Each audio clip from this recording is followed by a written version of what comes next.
Hello, and you're very welcome to You Thought the Woods Were Boring on this very special day.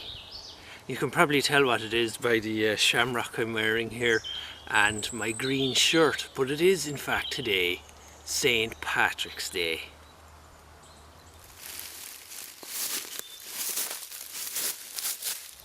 These are the Ballyhighland Woods in County Wexford.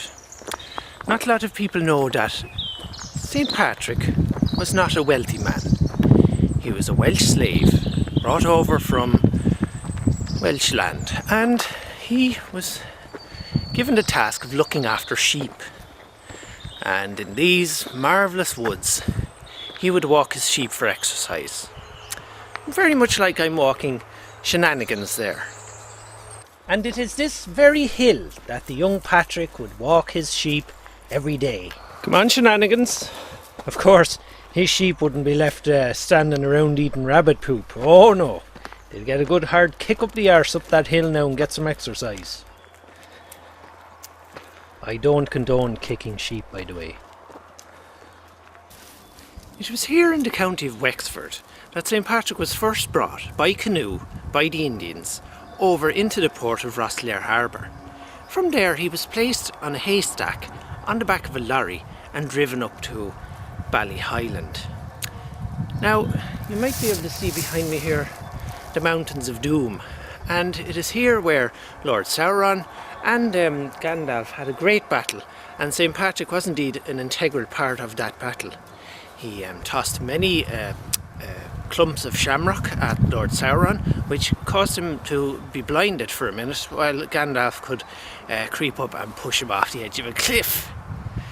Now, there are many fields here in County Wexford, and not many people know this, but these fields were made by the great snakes.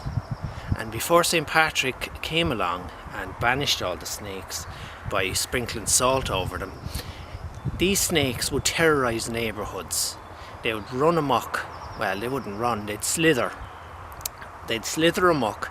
And it was only when St. Patrick showed up that he inspired the people to make crude bows and arrows and flaming torches and chase the snakes out.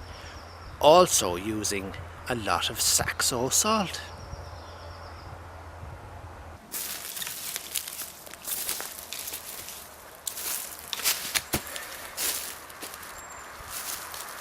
St. Patrick was a great friend of the elves and the dwarves, and it is the dwarves who gave him this magical staff. On it, you can clearly see where he was able to lodge the plastic bottle of Saxo salt, and from a distance he was able to safely sprinkle the salt onto the giant snakes. Go on, you little fecker, have a bit of salt there.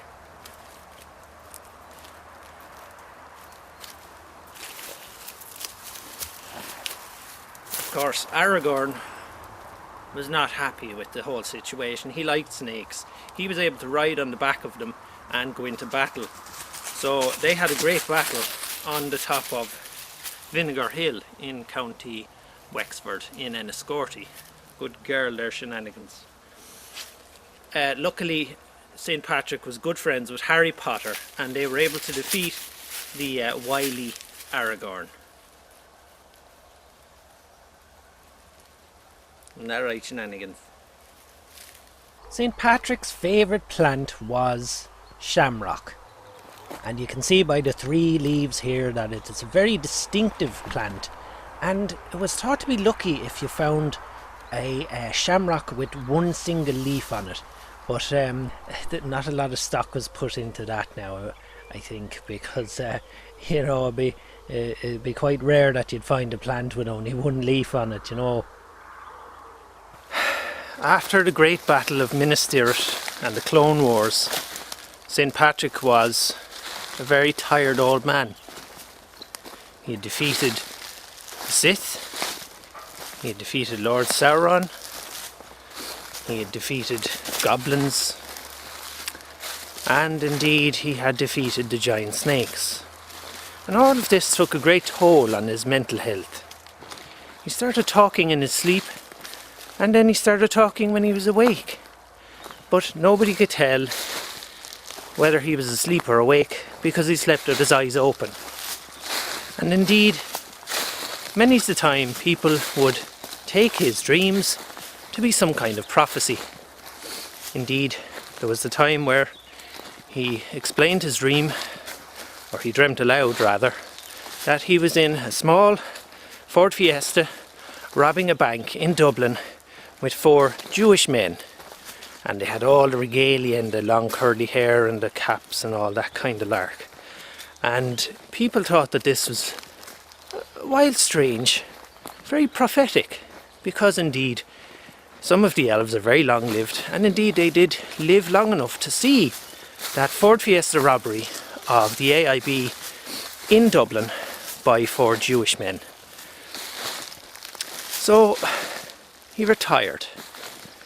St. Patrick came back to the woods from whence he banished the great snakes of Loch Ness, and he built a small home.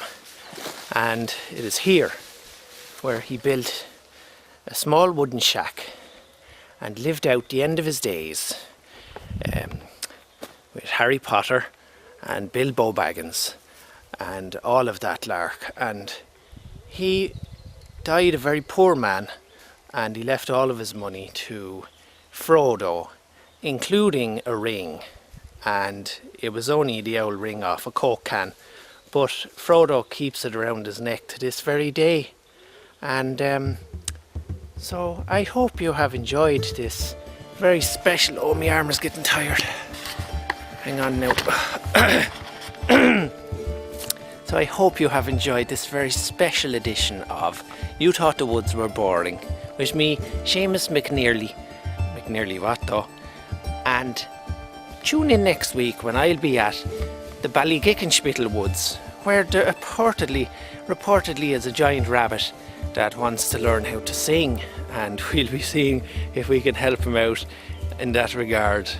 So for me, Seamas MacNearly, or whatever I said or whatever I said my name was there, a very happy Paddy's Day, and don't forget to get plenty of shamrock and kiss your loved one underneath it, as is the tradition.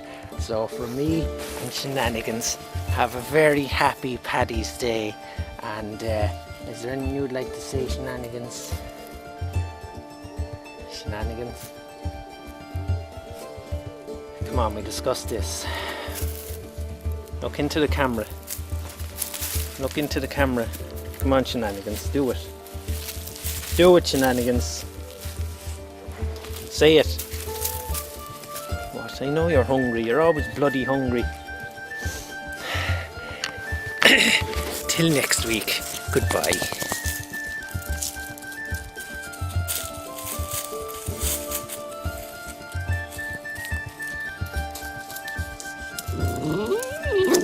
Oh yeah, now you're doing it.